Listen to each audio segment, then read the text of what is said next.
சென்னை பத்திரிகா நேயர்களுக்கு வணக்கம். நிறங்கள் 3 பட விமர்சனம். விமர்சிப்பவர் சென்னை பத்திரிகா சிவாஜி.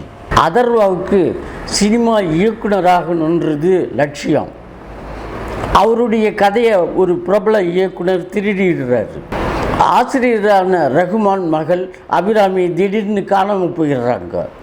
காவல் அதிகாரியா சரத்குமார் கடுகடுப்பாக நல்லா நடிச்சிருக்காரு.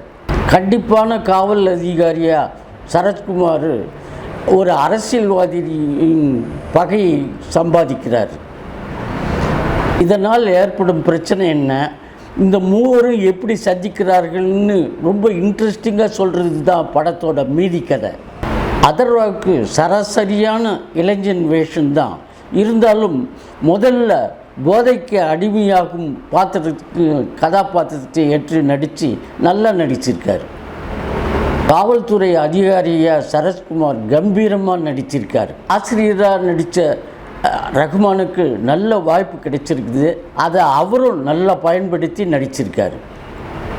மற்றும் துஷ்யந்தன், அபிராமி எல்லாருமே கதாபாத்திரத்துக்கு ஏற்ப நடிச்சிருக்காங்க. சின்னி ஜெயந்த், சந்தான பாரதி எல்லாரும் கதாபாத்திரத்துக்கு ஏற்ப நடிச்சிருக்காங்க. பின்னணி இசையை ஜாக்ஸ் விஜய் ரொம்ப அருமையாக அமைச்சிருக்கார். டிட்டோ டாமியின் ஒளிப்பதிவு படத்துக்கு பெரிய ப்ளஸ் பாயிண்ட்னே சொல்லலாம். மனிதர்களின் தனித்தன்மையை வெளிப்படுத்தி இயக்கிய கார்த்திக் நரேன் பாராட்டப்பட வேண்டியவர். படம் பார்த்த பின்பும் இதயம் கலக்கிற அளவுக்கு கிளைமேக்ஸ் காட்சி அமைந்தது பாராட்டப்பட வேண்டிய ஒன்று. அதர்வாவுக்கு இந்த படம் நிச்சயம் ஒரு வெற்றி படமாக அமையும் என்பதில் சந்தேகமே இல்லை. நன்றி, வணக்கம். சென்னை பத்திரிகா டிவி நேயர்களுக்கு வணக்கம். லைக் பண்ணுங்கள், ஷேர் பண்ணுங்கள், சப்ஸ்கிரைப் பண்ணுங்கள். மறக்காமல் பெல் பட்டன் ப்ரெஸ் பண்ணுங்கள். அப்போ தான் நாங்கள் போடுற வீடியோ உடனுக்குடனே உங்களுக்கு ரீச் ஆகும்.